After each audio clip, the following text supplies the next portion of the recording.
Welcome to the Author Spotlight podcast by Morpheus Publishing, an exciting new podcast hosted by Justine Martin, CEO and founder of Morpheus Publishing. Justine is an accomplished author, publisher, writing coach, and illustrator. She will guide you through the captivating journey of bringing your words to the world, crafting stories that matter, tales that inspire, and books that make a difference. In each episode, Justine and Morpheus Publishing will spotlight a new author who has published an amazing book in genres such as personal development, self-help, children's picture books, and memoirs. Through the help of Morpheus Publishing, these authors have turned their dreams into reality, and now, you get to hear their stories. Join us on this journey as we explore the world of writing, publishing, and the incredible stories that come to life through the Author Spotlight podcast. Welcome back, listeners, to Morpheus Publishing's Author Spotlight. And in the studio today, I've got with me Saara Jamieson. How are you, Saara? I'm absolutely thrilled to be here, Justine. Thanks for having me on the show. You're welcome. We've had a bit of a journey the last 6-8 months, haven't we? Oh, we have. It's been a roller coaster of a ride. It's been absolutely thrilling, and at other times, I felt like pulling my hair out. But we've made it. I can't believe we're actually here now. I know. You came to me. Was it about April? No, it was more like June. Oh, that's right, June. And she had this concept, Saara had this concept that she wanted to write a book called Cool Beans. Well, actually, we didn't have a full title then, did we? She's got it there for those that are at home. She's holding up the book. You'll have to hop on to the vlog on YouTube to have a look at the cover of it. We didn't have a working title, but Saara owns, as in the introduction, a company called Cool Beans, and I really wanted that on the front cover. I thought it needed to go back on brand, on point with that. So tell us, why did you want to write a book? When I went through my own infertility journey, the first time I had a miscarriage, it was really tough. I felt like I was going through it alone, and it was like, well, why is this happening to me? Yeah. Compared to when I went through my second miscarriage, I had this depth of knowledge and awareness, and it made it so much easier. And I wanted to share part of my journey to help others to understand that it's not necessarily a reflection on you, and you are definitely not going through this alone. Yeah. Unfortunately, fertility rates are dropping globally, and with sperm health declining, more women are miscarrying. We're still not talking about it. We're instilled that when you're in your first trimester, you can't share that with anyone in case you miscarry. And then when women do miscarry, you carry that burden alone. And then you're not aware of how many people this is actually happening to. So I really wanted to share my journey and let people know you're not doing this alone. And it's okay to talk about it. Yeah, and I mean, I think that's society's way, by not talking about it, is society's way of hushing the subject and making the woman feel that she's failed and is inferior, and, the general population don't understand that a woman actually grieves and will continue to grieve for a long period of time. So thank you for being brave enough to share that in your book, Saara. Why was now the right time to write Cool Beans? Well, I'm on another journey as well with Cool Beans, my business, and 2026 is going to be a massive year for us. And I've always wanted to write a book, and I met this amazing bloke, Andrew, and I was on his podcast as well. And he said, well, why don't you write a book? And I said, well, I've been thinking about it. I've been wanting to. And it was really that conversation with Andrew that sort of went, no, now's the right time. If I don't do it now, with everything that's happening or planned for 2026 with the business, I don't know if I'm going to get another opportunity. And so that was it. I'd made the decision I'm going to write this book. It was June, and we wanted it out by November for International Men's Day, for International Men's Health Month.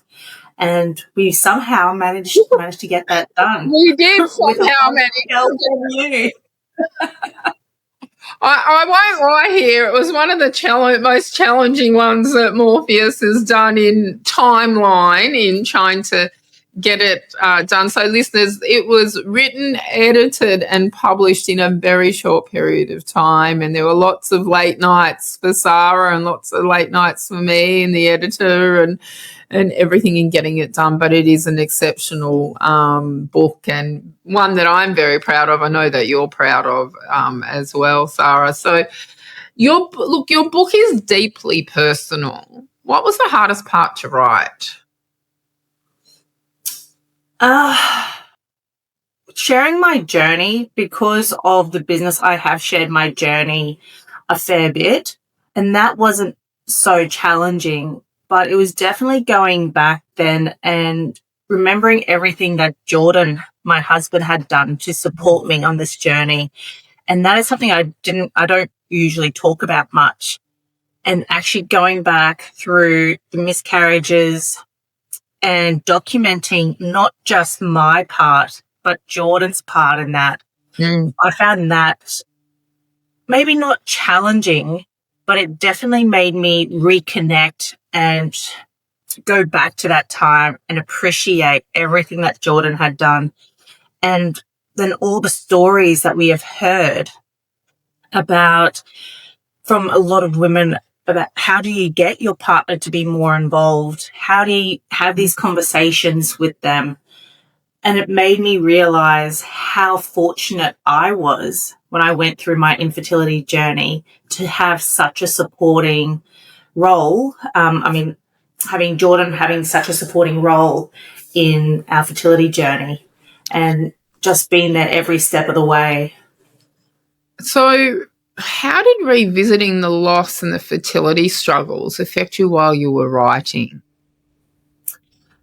There's something that I've done, which I think is a bit interesting in my book compared to what a lot of other people do. I put in there these little, this side of the story moments, which is where I reflect on if I've written something that's been deeply touching and it's had this emotional impact on me. I actually reflect on that. And I didn't realize the impact it was going to have. There were some chapters going back and really revisiting all of these most emotional, heartbreaking moments where I was literally crying as I was putting all of this down. Yeah. And all that heartache comes back. It's like now I've got two beautiful children who are 6 and 8. You know, I had these miscarriages 10 years ago. And I can't believe still the heartache you hold on to, that I don't think I'll ever lose that heartache from losing those children. And But I don't want to say nor should you. But, you know, those rainbow babies were a part of you. So you're not expected. Well, society, expects you to, but you don't have to ever forget. I think your body knows. Your body knows as well with that. So was there a chapter that surprised you emotionally once it was on the page? So you've already said that, you know, you get up on stages and you talk about your story, but I personally know how different it is to get up and spew it all out on stage, for want of a better word, than just to sit there and write it and look at it in black and white and go, oh, this is in print forever now. So did that surprise you emotionally? Most definitely. And the chapter that surprised me in how it affected me is a chapter called This is Routine, and this is something I don't speak about at all on stage, and it's something I hadn't really thought about at all during, now that I've got my children till I started writing, was everything that I went through to try and have my children, all the obstetrician appointments, all the invasive procedures, all the essentially what I did every month, month in, month out, and how I was scheduling my sex life with my clinician, not my husband, how he became a service provider, like all of that part, that nitty gritty aspect of it's not the miscarriages and it's not the having your child, it's all that stuff in between that you don't really think about. That to me, and everything that I put my body through month in, month out for 18 to 2 years with my clinician of trying to have this child, that I found really challenging and really hit me of like, wow, what I put my body through and how determined Jordan and I were to try and have this child. Yeah. That really surprised me, actually, that chapter. It is a powerful chapter, that one. So what did Jordan say when he first read the manuscript? It was very challenging for Jordan. You know, I've laid everything out in the book. I haven't held back at all. All the ups and downs I talk about, some of the emotional things, some of the difficulties that Jordan and I went through. And it was very challenging for Jordan to be exposed, essentially, and to be so vulnerable. But Jordan was also able to write a chapter and share his perspective on our fertility journey. And that really hit home for him as well, to go back and relive those miscarriages and everything that we went through, but how determined we were. But it was definitely for someone like Jordan who doesn't speak on stage about this. He's not in the public eye.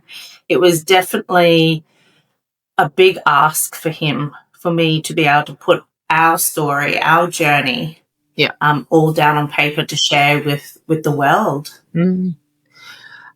So fertility is often framed as a woman's issue. When did you realise men were being left out of the conversation?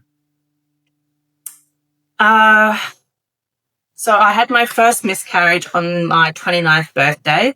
6 months later, I started working with my clinician. About a year into working with my clinician. And so that was, a year and a half after my first miscarriage when we started to not get answers. Jordan had given a sperm analysis and had come back, that should be fine, shouldn't be an issue. But the procedures I was going through became more and more invasive, more painful, and still there was no answers. It just kept coming back as, sorry, we don't know why you're continuing to miscarry. Mm-hmm. And that's when I started to dig deeper into the research. I knew male factor was obviously a factor, but never did I imagine that it would have been 50%, and that's now growing, and how much sperm health had declined over the past 50 years. Yeah, it's a staggering statistic, that is. What do you think society gets most wrong about men and fertility? That sperm is required for more than conception. The fact that women miscarry and that sperm health is having a contributing factor is largely neglected. It is perceived because it's happening in a female's body that it's due to her or a genetic factor. And the fact that... Not that the sperm could be genetically affected. Exactly. Yeah. There is so much science now, so we know that a 30-plus male, and most couples are conceiving into their 30s, has a 6 times higher chance of having a spontaneous DNA mutation and passing that on to their offspring. And we know now that the healthier your sperm is at preconception, the healthier your child will be. But still... Well, that's common sense, isn't it? That. Wouldn't that be common sense? Like, to me, that's common sense. So why do you think men's reproductive health has stayed so quiet for so long? Because we're seeing men in their 60s and 70s birth babies. Yeah. My great uncle was 74. Wow. See, that's absolutely staggering. And so there are these outliers. The thing is, women, we're born with all of our eggs. Yep. Men are continuously, throughout their life, will continue to make sperm. And it may not be great sperm, but it still might be good enough to impregnate a female and be able to deliver a child at the end. But we do know that the older a man is, the higher chance there are of being physical or mental disabilities. That also includes depression, learning difficulties, anxiety. All of these things have now been linked back to subfertile sperm and older fathers. Wow. And so we see these outliers of that, oh, this man was in his 60s and he got his wife pregnant. And it wasn't until the 80s also in medical research that they actually started looking at men in fertility research. Before that, it was only looked at females. Even if a female had a partner into their 50s, she was the one deemed to be infertile. And they kept studying her. So it wasn't until the 80s that they actually started to even incorporate men into medical research. Wow. Unbelievable. What reaction do you want from men reading this book? That sperm health isn't just about conceiving and offspring. That it's sperm health is essentially what we call the canary in the coal mine. It is what signifies your longevity. How are you going to age? So if you have subfertile sperm when you're trying to conceive, good chance you're going to have a lot more health conditions as you age. And so Cool Beans, the book, is about so much more than just fertility and conception. It's about men's health. And without improving every part of men's health, we're not going to be able to improve sperm health and the next generation. And so while the ultimate goal is to help improve conception rates, global health, all of that starts with improving men's health. And so Cool Beans isn't just for those couples or those men trying to conceive. It's about anyone that's interested in actually improving their health, their longevity, and living better and stronger. Yeah. Are you loving the podcast so far? Imagine the possibilities if you had Justine Martin guiding you through your writing journey. Whether you're crafting your next big book or perfecting a personal project, Justine's expertise can elevate your work. Don't miss out on the chance to work with a seasoned pro, ready to take your writing to the next level. Message us today and let's make your writing dreams come true. Cool Beans started at your kitchen table, so to speak. Now, I'm talking not the book. Well, the book did probably start at the kitchen table as well, but let's go back to the original Cool Beans, which is the men's underwear. At what point did you realise that this was bigger than just your family? I always knew that it was bigger, but still we never intended to commercialize this. You know, I was a medical researcher. I wasn't an entrepreneur. I had no business background. And we developed this product that my husband wore and we were able to conceive 4 months later. But the difference being at the end of that journey was that we actually brought a baby home. But still, we never intended to commercialize it. It's like, what do we know about starting a business? And can I just interrupt you there? You were probably the perfect couple to actually design this with your medical research background. And that comes about, you can read that in the book, in the Cool Beans book. Because if I went to write a book like what you've just written, there's no way I would understand any of the medical papers or anything that you've read through. So you are the perfect couple to have put this together, and also the underwear. No, most definitely. It's like looking back now, I can see like we should have dove into this so much stronger in the early days. But at the time, it was like, what right do we have to be, trying to start a business? We don't know how to do this. But my OBGYN kept calling me and saying, Saara, I've got patients that need your product. When are you going to actually commercialize this so we can, get your undies into these couples' hands? we need your product. And then our friends and family, their friends and family were reaching out to us and asking us, can you create some undies for us? We've been through 3 rounds of IVF, or we've had 6 miscarriages. Like, we kept hearing these stories, and from people who had just heard of our product. And there was like random people who I hadn't even heard of were reaching out to me, who had heard through the grapevine of this couple who conceived by just changing the husband's underwear. And It's remarkable. That was the point where my son was now 1. Well, it's almost 1. And I had to make the decision. Do I go back to the lab and work full time? And he would probably be in daycare Monday to Friday, 10 hours a day. Or do we start on this venture? And so we leapt in. We put everything we had into starting this business, and it took 7 years, but till we finally got in market, and now we're registered as a TGA registered medical device. We're now being prescribed by clinicians, not just in fertility, but urology, oncology, for men struggling with ED, mental health, motivation. It's affecting so many parts of men's health by naturally improving that testosterone and sperm production by keeping the testes cool and supported. So the medical practitioners have got behind and supported you with the undies. Most definitely. Yeah. What does it feel like to see something born from pain now helping other families? It is the beacon of light, really, like to be able to look out and see that I'm helping to change people's lives, not just men, but women.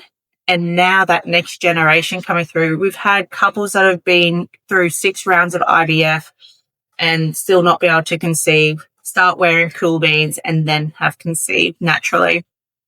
We've had people waiting to start IVF who have conceived whilst waiting. They started wearing Cool Beans to help enhance their IVF outcomes and conceive. But then we've got men who've been struggling with testicular pain their entire lives, who are in their 60s and 70s, who just looking for supportive, comfortable underwear, who are now pain-free. We've had men with debilitating groin skin conditions, with chafing, heat rush, fungal conditions, fully alleviated because there's no skin-on-skin contact. There's now proper aeration, so there's proper dissipation of heat and sweat. So there's this roll-on effect. It is, and to hear these stories of You're changing lives coming back, it's absolutely transformative. And then we've had clinicians in Africa reach out to us to ask for more information because they're hearing about our product in Africa. It's just, we've now shipped to, I think, like 25, 28 different countries worldwide. It's absolutely mind-boggling. And we've done all of this organically. So we're still in this little startup phase, and next year is going to be our growth stage. Can't wait to see what you do next year with it. Have you ever thought about writing your own book? Join the Morpheus Publishing Writing Group program and turn your dream into reality. Contact Morpheus Publishing today and start your journey to becoming a published author. So let's go back to the writing process.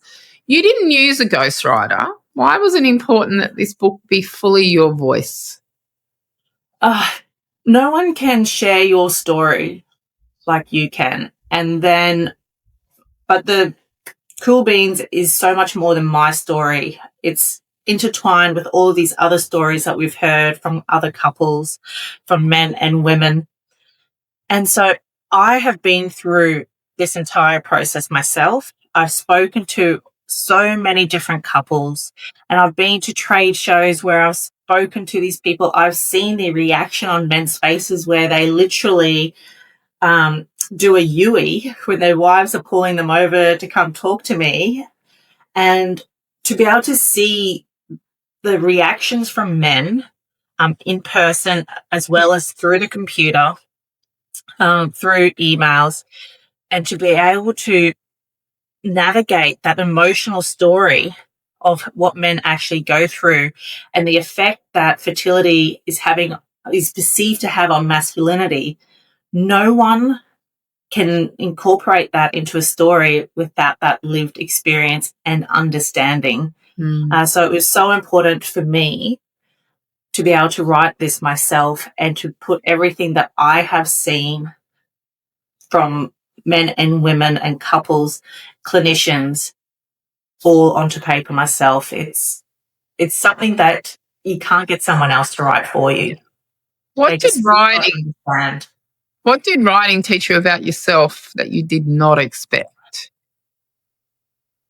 I can do anything I put my head to, essentially. Like English, and I talk about this in the book, English was not my forte at school. I didn't think I would ever be able to write a book.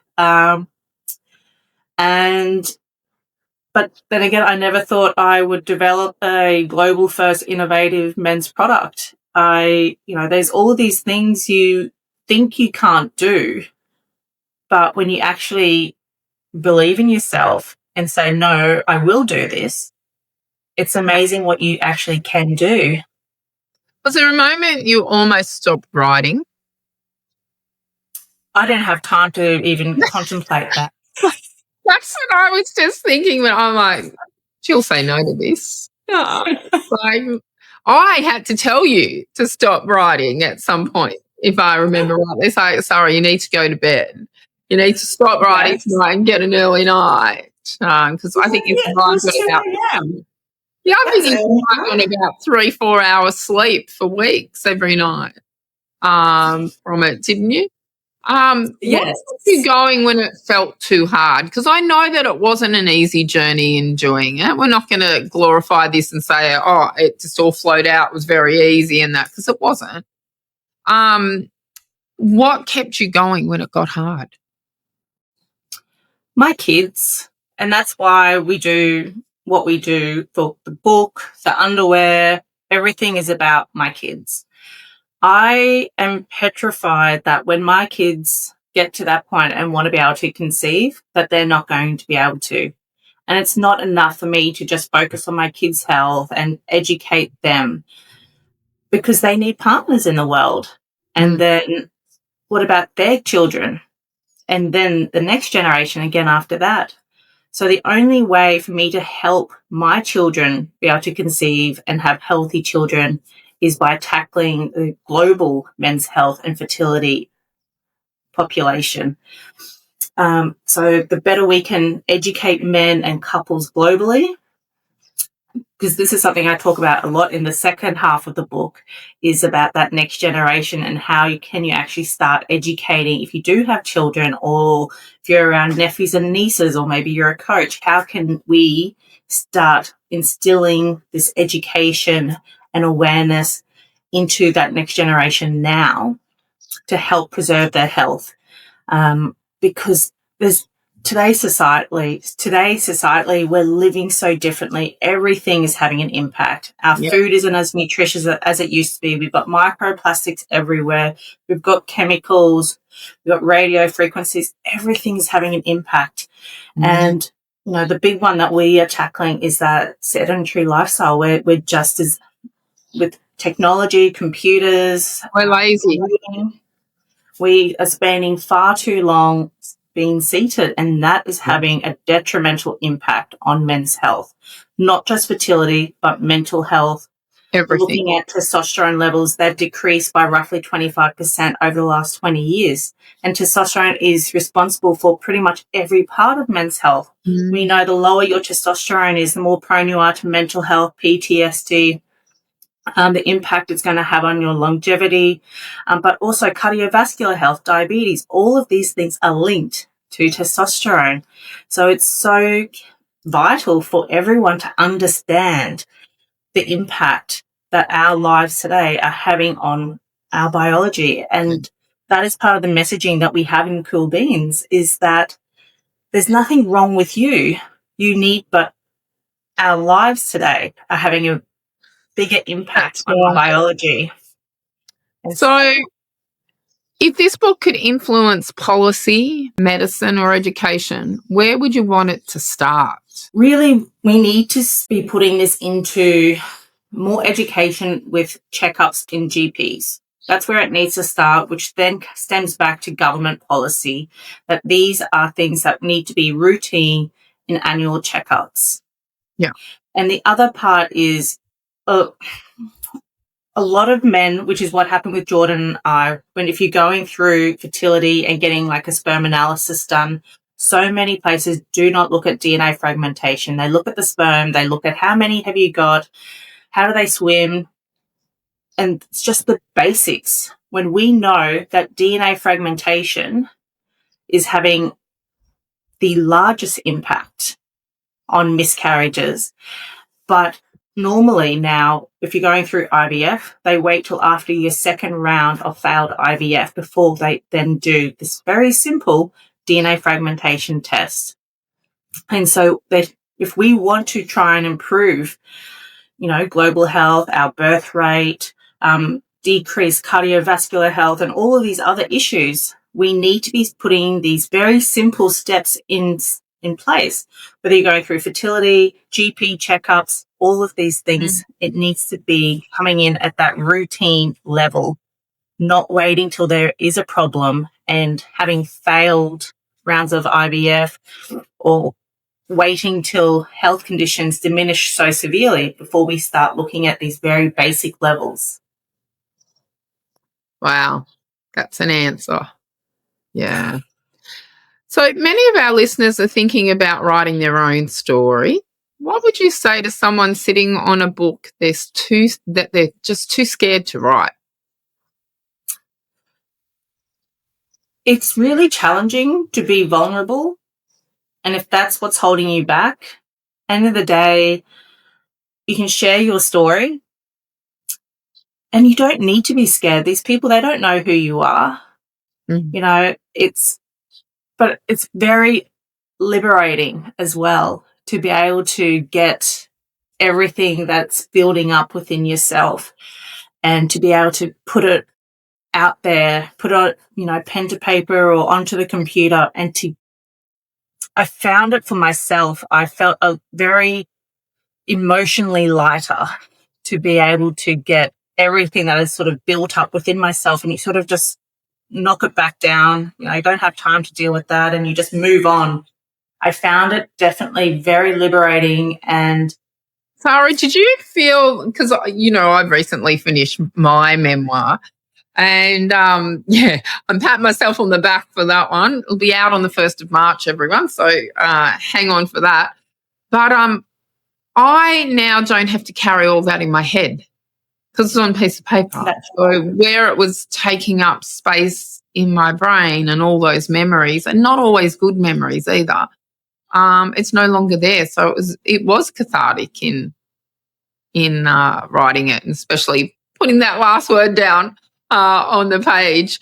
That was a good day that day. What role did Morpheus Publishing play in giving you the confidence to bring this book into the world? I remember when we had our first conversation and I sort of told you about my journey, my story, and the concept of what I wanted to write. We were still in the very early stages of planning. But having that first conversation with you where you instantly believed in what my message, my mission, and the concept for the book, and to be able to have a publisher that believes in you and supports you gave me that confidence to be able to go, it's okay, Justine's got my back. If I get to a point where I'm struggling, you mentioned that, there's ghostwriters on hand if I need support in writing the book.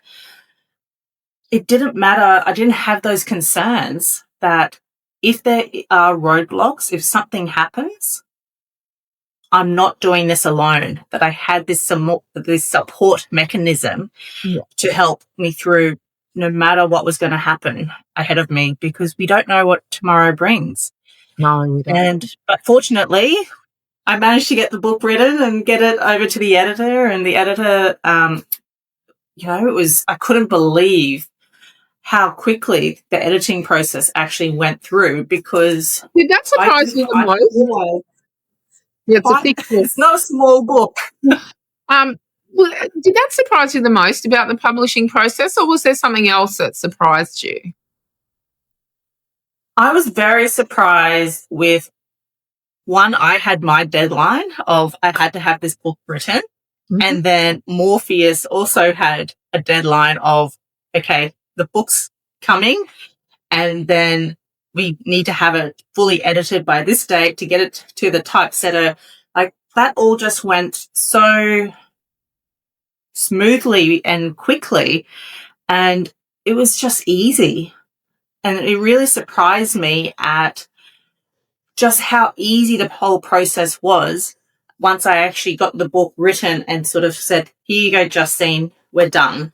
Yeah. There was a little bit of back and forth, as there always is with the editing process, but it wasn't challenging. It just was easy, which was so amazing. So I thought, I mean, I know that there's other publishers out there that make the whole process of publishing your book extremely difficult and frustrating, but we like to hold our authors' hands at Morpheus and guide you through the whole experience, and to hear that, you are happy with us makes me happy, makes me ecstatic, actually, that, we've done a good job. And we had an amazing book launch in Brisbane with you. So that's something that Morpheus does as well, and helps organise all the book launches in the background there, taking care of all the ticket prices and everything like that. So that was amazing. And you can see some of that on Saara's social media and Morpheus Publishing social media as well. All the great photos and some of the video footage from that evening. So some closing questions now, Saara. If you could sit across from a couple in the middle of a fertility heartbreak right now, what would you say to them?